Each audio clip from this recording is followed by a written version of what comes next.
Sa halftime ng laban ng Kia at Rain or Shine, lamang ng 13 ang Elafto Painters, 59-46. Mula rito sa Smart Araneta Coliseum, ako po si Charlie Cuna together with Andy Howe. And Doc, nakita natin in that first half, Rain or Shine, seeming to cruise to this double-digit lead so far. Well, they took this game seriously and went off to an early 8-0 run. So that in itself showed that they were really serious about their defense. They showed a lot of hard shows against the pick and roll offense of the Kia Sorrentos. At the same time, they were able to make their shots, especially from the three-point territory. And then their inside game just began to flow with Jericho Cruz, Jeremy Cruz, some guys that we will see later on in our highlights. Raymond Almazan as well. So ang ganda ng pinakita, especially when Paul Lee came in that second quarter, added some spunk sa kanilang laro. Let's start it out with the first quarter highlights.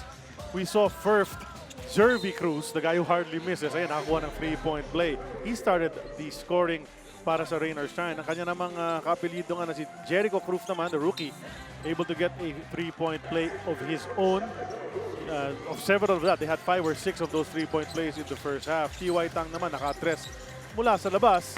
And that made the lead at the end of one quarter, 36-25 in favor of Rain or Shine. Pagpasok ng quarter number 2, tuloy-tuloy pa rin itong Rain or Shine. Outside to Jonathan Uyloan, able to drill a three of his own. Tapos humihirit naman din itong Kia Sorrentos. Itong si Rail Cervantes was able to have a few offensive incursions noong second quarter. It went up to a 19-point lead. They brought it down to 9 after Rail hit this basket.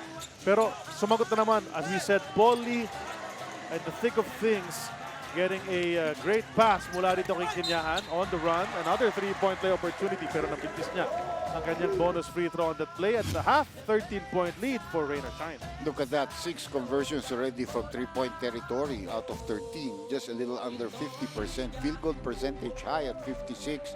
Same number of assists, but points in the paint, 24 points. Courtesy of guys like Almazan and Jeremy Cruz, those points in the paint. Only 2 guys in double figures for Rain or Shine, and you'd be surprised, it's their 2-point guards, not Paul Lee, but kasama dyan si T.Y. Tang at saka si Jonathan Uyloan. Nakita nga natin yung Hans Tiele was in foul trouble with 3 fouls, so that had to sit down most of that second quarter. And he was one of those energy guys up front para sa kanila. There, you said it a while ago, 2 guys in double digits sa magkabilang koponan. And the Cruz boys for Rain or Shine also scoring 6 apiece.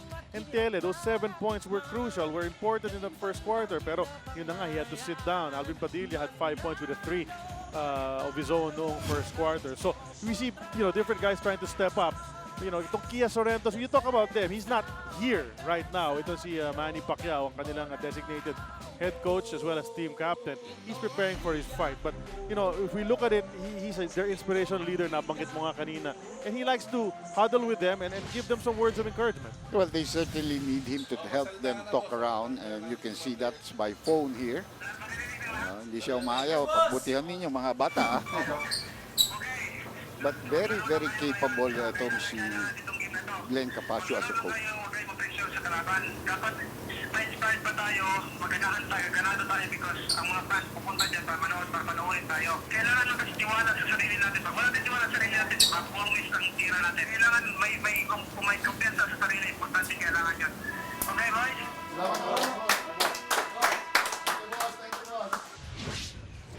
Bagamat wala siya rito in person, si Manny Pacquiao still had the time to talk to his boys via a phone patch. I remember the old days, yung mga the Ayalas when they owned Pure Foods. Matandang Ayala si Jaime Sobel, good person, used to call up his team that way.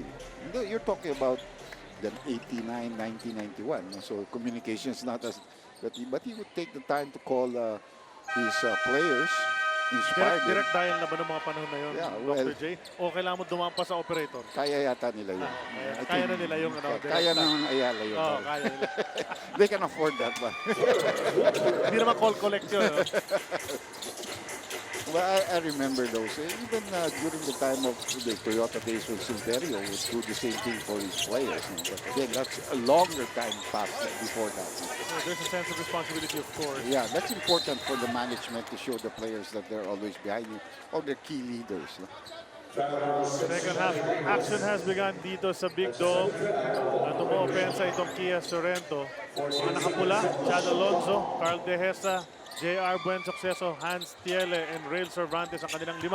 Nakadepensa naman for Renaissance, Jeff Chan, Bo Belga, Raymond Almazan, Jair Ibanez, and Jonathan Uiloan. 5 seconds na lang natitira sa kanilang shot clock. Somebody's gotta do something soon.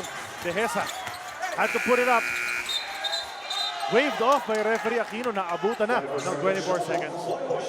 That's very good presence of mind on the part of Edward Aquino. Of course, he would also be helped by the scorer's table. They would have probably helped him out in case he wasn't sure about that they would lift that 24-second sign na hindi na-counted yun.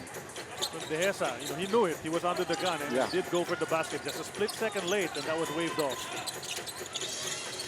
Bo Belga. Ginagamit ang katawan against the much leaner Hans Tiele. And if that's a foul of Tiele, that's his 4th. And that is. So pang-apat na agad si Hans Tiele. Not even a minute into this 3rd quarter. That might force the hand of Glenn Capasio to tumayo na nga si Coach Glenn, naghanap ng big boy. Well, actually, dapat hindi mangyari yan because when you look at the starters, you're not gonna let him guard a guy that big who's going to power his way in against you. And then, of course, as a player, you know your responsibility. Hindi ako pwedeng mag-pick up ng 4th foul ko at this stage of the game. Dahil din sa 3-point play, completion ni Bo Belga. 16 na ang lamang ng kanyang koponan. Rail Cervantes gusto ibahin niya. He was off balance. Natapakan niya yung paa ni Jeff Chan. Kaya nadulas yun. Yun ang tinuturo ni Jeff. Both guys from FU. Nagsabay ba yan? Siguro for a couple of years. I think at the end of Jeff's career with FU. Nakapasok na si Rail Cervantes. So, pero senior si Jeff Chan by a couple of years. Cervantes, the top scorer with 12 points for the Kia Sorrento's team. And Chele has to leave the ball game right now. Raimundo coming back in. Well, Chele has to have that presence of mind. Pag ibinalik siya yan, I'm not gonna foul whatever happens. I'm not gonna give up my 5th foul in the, let's say, the end of the 3rd or early 4th quarter. Some backcourt pressure mula kay Buen Suceso. Down to a 14-point lead dun sa dalawang free throws ni Rail Cervantes. Bo Belga handing it off to Uiloan. To Jeff Chan off that big fake. Down to 4 seconds. He goes baseline. Wanted to drop it over to Almazan. Went into the hands of Ibanez. Nagminti sa kanyang tira. Kia susubok tumakbo. Buen Suceso to the trailing Rail Cervantes. Hands in the air. Bitin ang kanyang layup. Gets it back. And he gets a foul. He'll go back to the line para sa dalawang free throws. Not lacking in effort itong si Rail Cervantes. You would be surprised that he is a big man in that sense of his body, but he knows how to hang in the air for those kind of shots. He doesn't give up on offensive rebounding. That's the 4th personal foul also of Jonathan Uiloan. Tignan mo itong lineup ng Kia, Charlie. Ang kulang nito would be a very good, maybe 1 or 2 good shooting guards. They do not have that right now. Plus, of course, the big men. That's been a problem even for Blackwater. The expansion teams have a dearth of good big men that can compete against the big men of the established teams. But big men are not easy to find. But you better have some good shooting guards because your place, if you cannot go inside, you better be able to shoot from the outside. That's right. At natawid itong rain or shine ang bola. Almost a backcourt violation. Pass inside to Almazan. Spins to the left. Mintis ang kanyang lefty layup. Ganda nung iwas na niya sa depensa. Hindi lang umabot. Sumobra ganda ng ikot niya. Naubos dun sa ikot. Para kay Raymond Almazan. Ito si JR. Off that pick. And the cutting Richie Alvarez hangs in the air. No go. Rail Cervantes once again keeping it alive. Pero is he aware? Just a second to go. Turnaround jumper. Hits some rim. Alvarez keeps it alive. Chad Alonso. Siya naman titira. No go. Rail Cervantes. It's a great effort. 3 offensive rebounds doon para sa Kia, Charlie. Oops, that's going to be a violation. Either a bad pass, or if the guy had picked it up, it would have been in the backing violation if Belga was going to pick it up. And dagger looks mula kay Coach Yeng Giao. Di ba pinaggagawa niya? Oh, Wala naman tayong pressure and you make a pass like that. It's an 11-point lead para sa kanyang koponan. Nowhere near a comfort zone. Yeah. Dr. J, nakita natin, Blackwater was down against Meralco by a very big margin. Pero nahabol nila kahapon, na-force pa nilang OT. That's another brainy move there by Cervantes, but he has to burn another 30-second timeout here. Sa kanyang paghiga. Presence of mind to call a halt to the action. 9:03 na nakikira sa ating third quarter. It is a 30-second timeout. Well, you know, Kia having some fight back to Dr. J. Kahit lumalaki ang lamang, nakakalapit sila muli as we turn you over to Mara Aquino. Nangihinayang sa mintes sa free throw si Coach Yang Giao. They are still within their target of 75%, but he pointed out that Gabe and Paul don't usually miss. Now, Coach Yang Giao also instructed his players to give Jeff Chan a good screen para makatanggap ng maayos. I also noticed Brian Aranya taking Raymond Almasan aside kanina, instructed him not to commit unnecessary foul dahil kakailanganin siya sa fourth quarter. Itong si Ryan Aranya, hindi siya makapakali. Gusto niyang mag-contribute. Kahit nung halftime huddle, sinasabi pa rin niya sa akin, masarap sana maglaro, especially ngayon, ang ganda ng chemistry ng Rain or Shine. Charlie? Maraming salamat. Well, pahinga muna siya. No? Nag-decide na si Coach Yang Giao. Ryan Aranya, pahinga ka muna. You know, hamstring injury is what they say in our language. Yung trigger yan. You know, you don't fool around with that. You better be sure that you are ready when you come back because it's not going to be a recurring thing as what has happened with Chris Q several times in his career. Tama yun. Pag hindi fully healed yan, baka mas malala pa yan. This is very successful. Throwing that up to the rim. Tinamaan ng plancha and falls in. But Jairi Ibanez, wala pang 5 seconds na kakaraan. Nakabawi na agad. Good presence of mind for him to run the floor. Good vision on the part of Uiloan. And poor defense there by who's this guy? Dehesa. Dehesa. Picked him up. Carl Dehesa, of course, was a draftee of Alaska a couple of seasons back. Played in the D-League. Now he finds himself with Kia Sorrento. Nice pass inside. Alvarez to San Alonso. Alvarez giving them some leadership here. Oh, that was a foul called on Benson Seso. That's a good move there by Glenn because he might get it. Good thing they didn't give him a technical. He already had a warning earlier. And he continues to talk to the referee. This time to a different referee, to Tangkyon. Jairi Ibanez going around the defense. It's a push mula kay Carl Dehesa. I think that's a good shot. Coach Glenn Capaccio just gestures. You can pressure, but make sure that you're in front of the guy. Because if he gets by you, you know you're going to push again, and that's going to be called for a foul because the advantage goes to the offensive player. Easy 2 points. Great game by Jonathan Uloan. Couple of assists already this quarter. Sa laki ni Bo Belga, somebody lost him in the shuffle. Yun na nga, talagang wala pang depensa sa interior itong tinatawag natin something that they have to learn.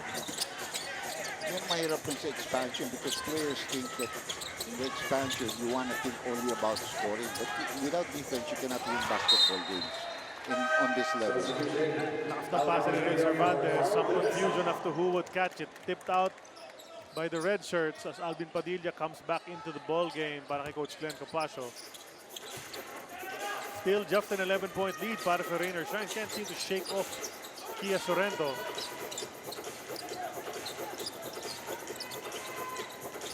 Quick pass inside to Almazan. Tough defense from Richie Alvarez. That's a no-look pass there by Bo Belga. He knew exactly where his teammate was going to be sealed inside the 3-second area. So, 4 quick team fouls here against the Kia Sorrento. Rain or Shine has 3. Marami pang oras. 7:08 para titira sa third quarter. Belga. Nasabayan sa ere. Had to pass off. It's a turnover. Rail Cervantes to the trailing Richie Alvarez who decides to pull it back out. Set up that offense.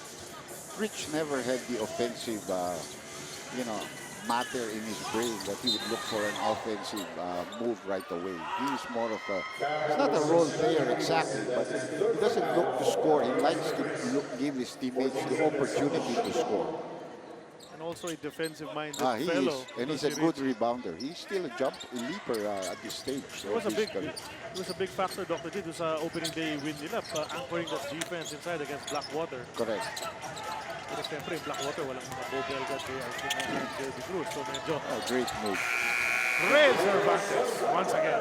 This one was perfect. Just in time to beat the 24-second shot clock.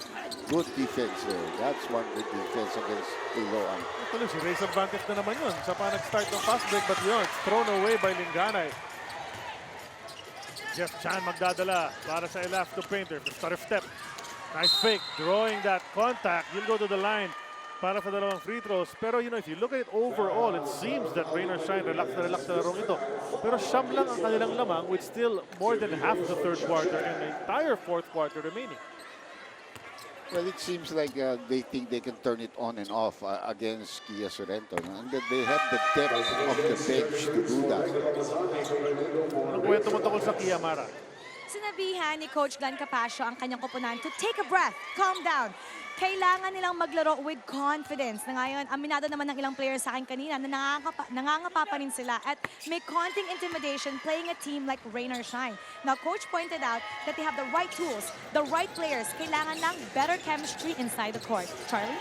Maraming salamat, Ms. Mara. At, well, yun na nga, better chemistry. They've had some good plays where they've hooked up. Nice passes, nice ball movement, Dr. J. Kailangan na siguro consistency. And yun na nga, ang pasa. Between the legs. Out of bounds. So turnover yan. Napatawag ng timeout ang Kia Sorrento. 5:55 minutes.